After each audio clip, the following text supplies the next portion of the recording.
It seems that luxury brands and retailers are to be judged by slightly higher standards than more mass market business. So, how do they handle this? Over the past few years, luxury brands, think Gucci, Louis Vuitton, Chanel, Fendi, Hermès, etc., have been working to improve their digital presence and e-commerce services. Today, we will check out why so many luxury brands are terrible at e-commerce.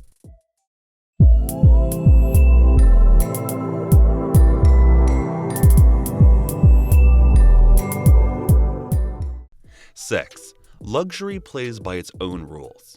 The rules for luxury brands are very different from those for other kinds of retailers, mostly because the decision-making process for luxury purchases is not practical, but intensely emotional.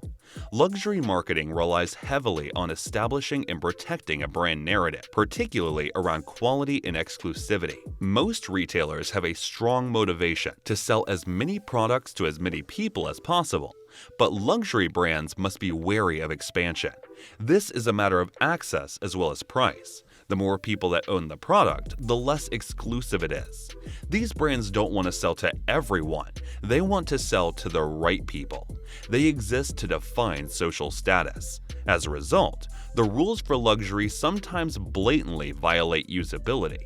They want to make customers work to earn the product. In the luxury strategies, J.N. Kapfer and V. Batnan laid out what they call the anti-laws of marketing for luxury brands. A few of these rules include keep non-enthusiasts out. Luxury brands must actively ensure that the people who buy the product understand and believe in the brand's values. In other words, they shouldn't let just anyone buy the product. This rule is highly related to the luxury brands' need to restrict their customer bases, make it difficult for clients to buy. This rule couldn't be more of an antithesis of typical e-commerce UX. The underlying philosophy behind this rule is that if luxury shoppers have to work hard to acquire a luxury item by searching or waiting for it, then they'll value that item more. Just sell marginally on the internet. When these rules were published in 2012, the book's authors perceived e-commerce as synonymous with instationability, permanent change in actualization, availability, accessibility, price reductions, automation of service, crowdsourcing. Huge minuses for the industry. Luxury purchase needs time and effort to be deserved. While luxury marketing has evolved since the publication of the luxury strategy, these excerpts provide clues as to why luxury brands have resisted and struggled with digital strategy. Within these companies, there's a strong wariness of e-commerce as inherently anti-luxury. Before proceeding further, please subscribe to The Wealthy Kingdom and click on the notification icon so you would get notified when we upload the next video. 5. Lack of exclusivity. One of the biggest reasons why luxury brands are reluctant to sell their products online is that many of the companies feel that some of the luxury treatment or feeling will be lost if customers just purchase their products instead of going to the store to purchase their products. They feel the personal connection with the customer would be lacking if the products were to be sold online. In fact, according to Bloomberg Business, about 40% of high-end brands don't sell via the web.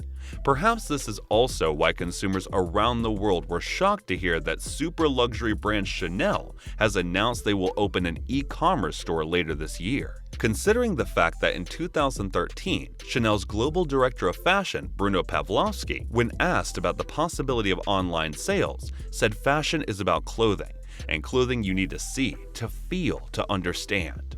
One way to get around the loss of exclusivity would be to follow in the footsteps of Hermès. The luxury bag seller offers a limited number of their products on their online store. However, the more expensive bags such as the Birkin and Kelly bags are all sold exclusively in their branded stores. 4. Trust in online shopping. According to Ryan Clark, founder of Luxury Branded, one of the biggest reasons why more luxury brands are moving their services online is the fact that finally there is a level of trust for buying luxury goods online, and that's going to rapidly push the industry to new levels in the next 5 years. In other words, as more and more consumers complete their shopping online, they become more and more comfortable with the thought of purchasing more expensive items online. 3. global versus local market.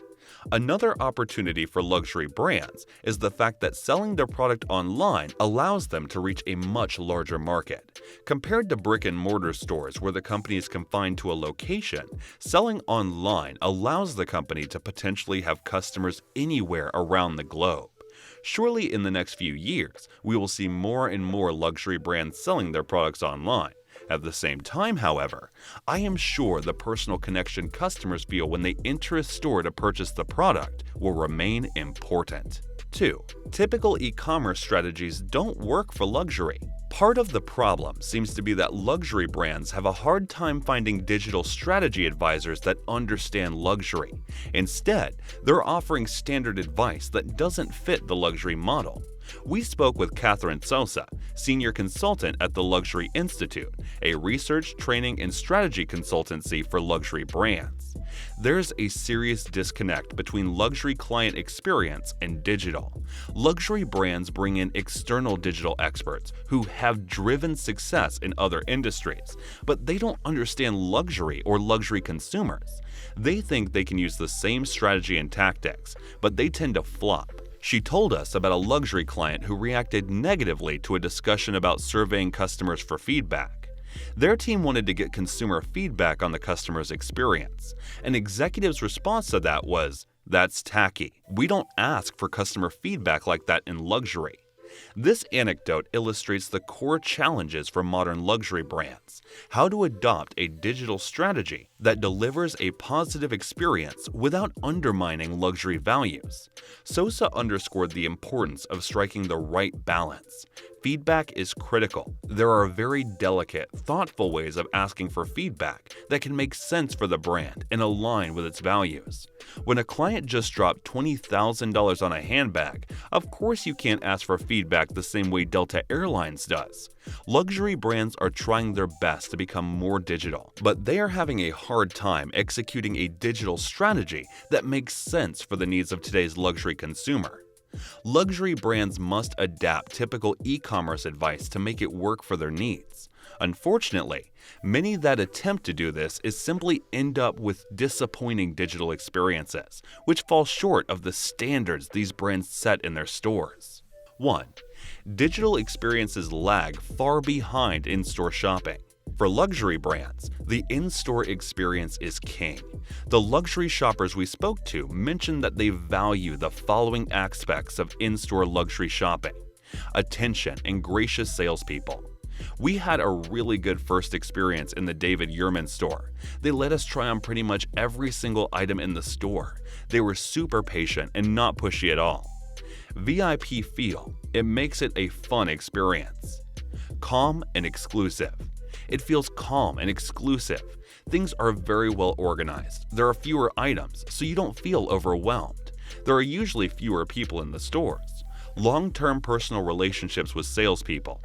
I really like having a relationship with the same person who helped me make my first purchase years ago. She knows what I've purchased in the past. It's just nice to have consistency. It makes it feel like a bit more of a unique experience. High confidence in a big purchase. I like being able to feel the item, see how it falls. I like buying in person because it minimizes how often I have to return something. Luxury brands tend to strongly prioritize their in-store experience over the digital ones. Unfortunately, that prioritization of in-person experience has led to a deprioritization of digital ones. In our research, we observed many situations where luxury shoppers wanted to shop online, but were forced to plan an in-store trip due to subpar digital experiences. This was particularly annoying to those who struggled to fit an in-person trip into their busy schedules, or who didn't live in a major metropolitan area with the respective luxury store. This cycle is fed by the fact that established luxury brands have highly motivated audiences who will put up with a considerable amount of inconvenience to acquire the items they love. What are your thoughts about this? Do let us know in the comments. If you enjoyed watching the video, please help us grow our channel and like the video. Subscribe to the channel and click on the notification icon to Wealthy Kingdom. Thanks for watching.